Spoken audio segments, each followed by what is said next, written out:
20 minute માટેનો સમયની જ આપણે ચર્ચા કરેલા છે।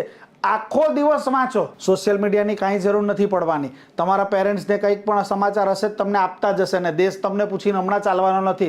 હમણાં તો જે છે તે તમારું રિઝલ્ટ છે, હમણાં તો જે છે તમારી એક્ઝામ છે, હમણાં તો જે છે તમારા પ્રયત્નો અને તે પ્રયત્નોને આપવાની ભીતર સહેજ પણ કચાશ નહીં। પણ આખો દિવસ પુસ્તક વાંચતા રહેશો તો આ ફ્યુઝ છટકી જશે। તેથી 20 મિનિટ માટે થઈને મોબાઈલ વાપરવાથી કોઈ વ્યક્તિ ફ્રેશ થતો નથી અને આપણે કોઈ એવી મેથીની ભાજી નથી કે 4-5 કલાક વાંચ્યા પછી આપણે આમ ડોકી નાખી દે અને પાણીના છાંટા જેમ નાખે ને મેથીની ભાજી ઊભી થઈ જાય તેમ આપણને મોબાઈલના છાંટા નાખે ને આપણે ઊભા થઈ જઈએ। એવું કરવાની કાંઈ જરૂર નથી। તો શું કરવાની જરૂર છે? તો 20 મિનિટ માટે યોગ કરો, એક્સરસાઇઝ કરો, કાં તો વોકિંગ કરો, શાંતિથી શાંત ચિત્તે 20 મિનિટ માટે થઈને શરીરને થોડુંક કસરતના વાતાવરણમાં લઈ જાઓ, જેથી તમારું મગજ વધારે એક્ટિવ રહી શકશે।